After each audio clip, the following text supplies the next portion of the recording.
welcome to Devil's Details. I'm Greg. Today we've got, this week, we have a 2015 Chevy 2500 in flat black, so no metallic or anything like that. So far, washed it, decontaminated it, just about to do the inspection to kind of see what we're looking at as far as paint correction goes. Doing a major paint correction on it. The owners just bought it. Previous owner used it as a work truck, so it's going to be a little bit beat up and a little bit rough, but they want to get it as clean as possible, get the paint as nice and clear as we can, bring out as much gloss as we can out of it. So, now we just got to look it over and see what we've got to work with and see what the rest of the week is going to be like. So from here, it doesn't look bad. With the reflections and everything, it looks pretty clean. It's been washed and deconned already, but you can kind of cheat with the lighting and make it look like it's already been done and call it good there. But once we actually start looking at it, you can start to see all those straight lines, which, knowing this was a work truck before, probably just ran through the automatic car wash, and that's where we're getting all these straight lines from. So I bet we are going to see these all down the whole truck. And you can kind of see if I can catch the light on the hood. So it's a little bit trickier to see on the hood just with the lighting, but you can see those same straight lines. And under the light, and there's just a ton of swirls, ton of defects, some hologramming. Right here we've got some kind of weird swirled scratch right there. And then we've got a few of these deeper ones. We've got a few of these guys all over the truck, mostly this one going all the way across the hood, which my guess there, either, possibly a tree or something got drug across it. Some gnarly scratch marks there.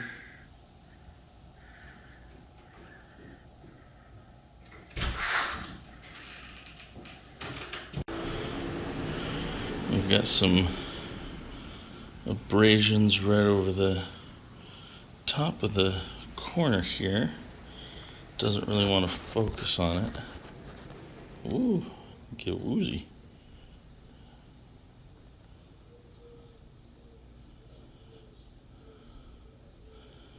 Looks like something was drug right over the top of that.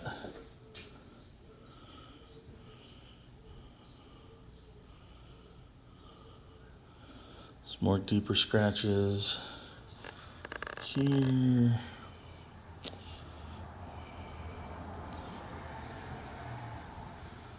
And we've got a lot of work to do over the next few days.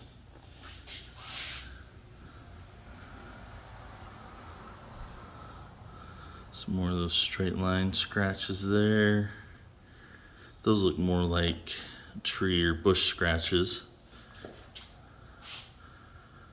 I think the owner called those cowboy pinstripes, so my guess is bushes. Some deep scratches right there along that edge. Gonna have to be pretty careful trying to get those out.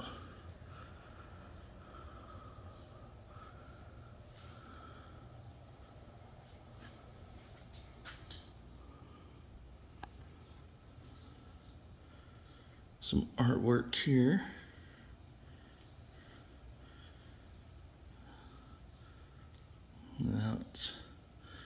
That's pretty nasty. Can feel that one with the finger, with your nail. So chance of that one coming completely out, pretty slim. But we'll do what we can to at least diminish the appearance of it.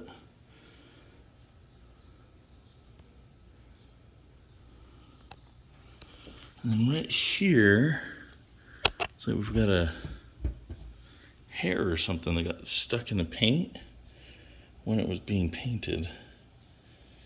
So that's kind of weird. Not really a whole lot we can do about that, but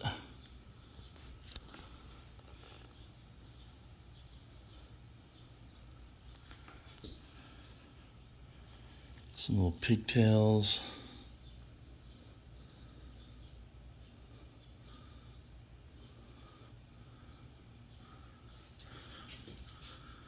Some more deeper scratches from rubbing up against something right there. Camera just does not want to focus on a lot of this stuff. And we'll need to find a way to sneak some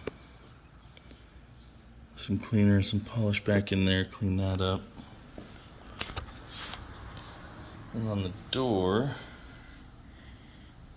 got some more hologramming there.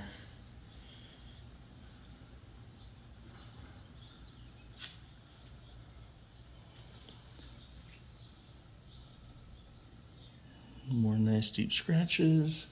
And then we've got this one that starts right here. And we can just follow this all the way down the length of both doors, past the gap, and onto the truck bed, down that fender,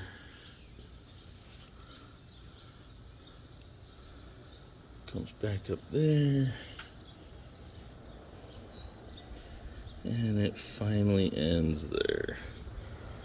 So almost down the entire side of the truck. So that one's going to be a little bit trickier to chase out.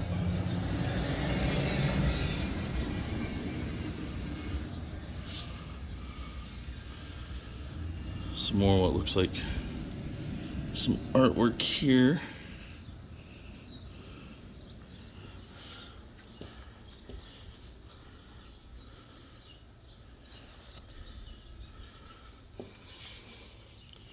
So that's kind of the basic idea behind every panel on this truck. Looks like that. There's just no clarity, no gloss in it.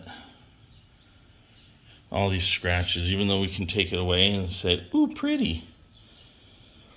You know, you're losing so much in the finish.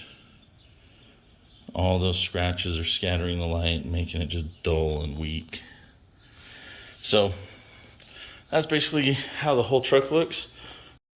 Step one for this is going to be getting all the trim and everything taped off so that that's protected, so that we don't damage any of that stuff while we are doing the polishing. All right, I feel like this is a good time to talk about why this sort of thing takes so long. Like it's a big truck, right? Like it should just be a big pad, just go over the whole thing. But most of it is panels like this where, you know, I can use the big pad here, but then I've got to use the 3-inch pad up here, down here, all along the wheel well, and then I've got to use the 1-inch pad here, and then all the way down this body line, all the way around that, and then 1-inch pad down through here, and then 1-inch pad up on top of the fender all the way down. You know, so stuff like that, it just takes a long time to do the job properly.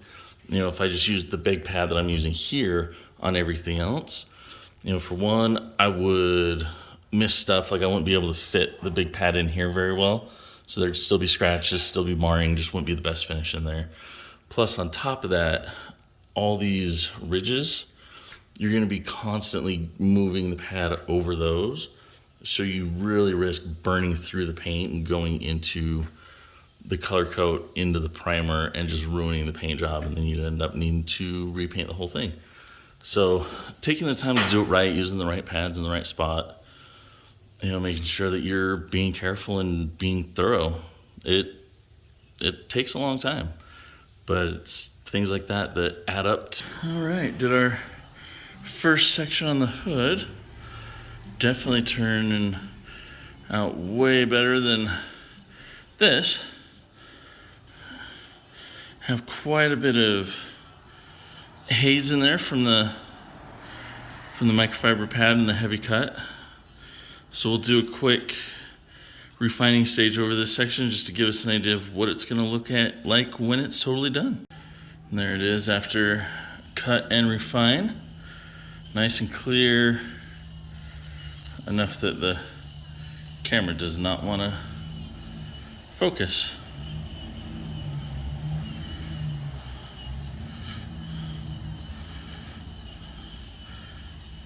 And if you're wondering why we do 2 stages on it, so this first stage, cutting it, getting all those defects out, all the scratches and everything out, leaves a haze, which if we come up here, like that haze is more noticeable right here. So you can see right there where I've finished it, where I've refined that section, but not this one. So you can really see a difference there. Makes a huge difference once it's complete and out in the sun. All right, now that we know what pad and polish combo we're using, gonna go through and figure out what actual pad sizes we're gonna be using. So edges, 3-inch, 3-inch along here, and then up here, both sides of this little valley, we'll get the 3-inch. This little ledge right here is gonna get the 1, and then this ledge in this valley is gonna get the 1, both sides there, and then the center should be able to get the 5-inch, and then 5-inch, we'll do a few sections of, probably 3 sections of the 5-inch on that.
got some nasty haze down here on this lower section. Kind of looks like overspray from something.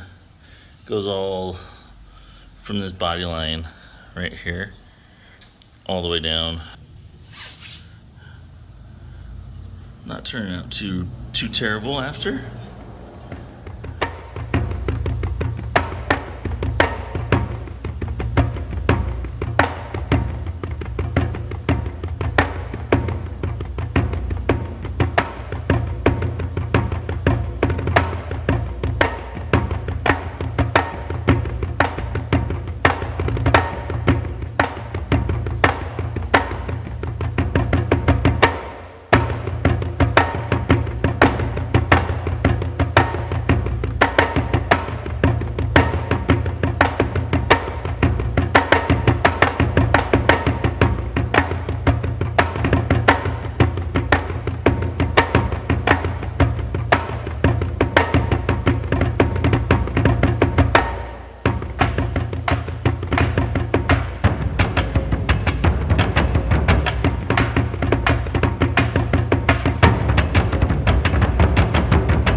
Alright, that is looking pretty good.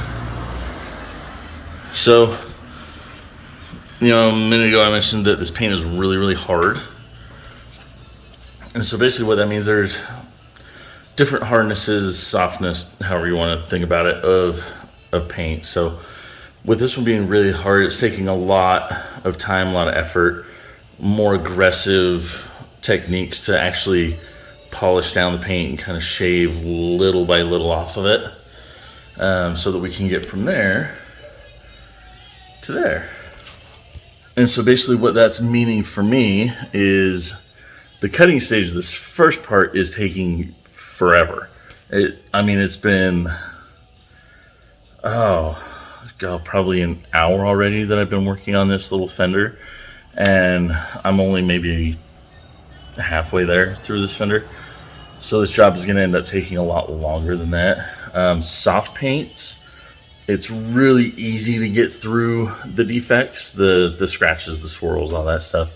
Really easy to get through all that stuff, but then finishing those out a lot of times can be tricky because it's so soft that it scratches really, really easily. So you have to be really careful about how you actually do things, how you apply the polish, and how you take the polish off, and everything that you do after that. So, each one has its pros and cons. Like this, the finishing stage, is going to be super quick. I'm just going to have to go over it real quick just to make sure that I get the haze off from the microfiber that I'm using. But it polishes out really, really quickly, really easily. So, that part will probably take a day to do the whole truck. The cutting stage is going to take multiple days to do the whole truck. So, I prefer the soft paint because it just is easier to deal with. It's more fun, it's faster, easier on the pads, easier on the machines, easier on me. So, it's just my personal preference on it. But, polished out though, and this stuff is looking really good. Nice and clean, nice and clear. So we haven't done up here yet, so a lot of that is still pretty messy. You can definitely see the haze from the microfiber, but once we hit that with the finishing polish, all that'll clear up and be like a nice mirror.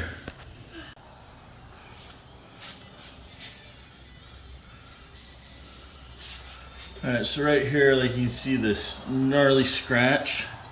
Almost looks like there's paint transfer in there. Didn't come out with the clay bar or any other decontamination steps, so we'll see how well this comes out. Can't feel it with your nail, which is good, so I'm hoping we can get that all the way out.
so I didn't really film much yesterday or the day before. I wasn't really feeling great, and I was on kind of a little bit of a time crunch, so I had to get it done. But got everything finished. Most places ended up taking 2 or 3 cutting passes, which normally isn't the case, but with how hard this paint was and how deep some of the defects were, it really needed a lot of that extra work. After that, nice refining stage, and got it cleared up, looking really good. So we'll pull it out into the sun and see how it looks. Just a quick shot with it still in here.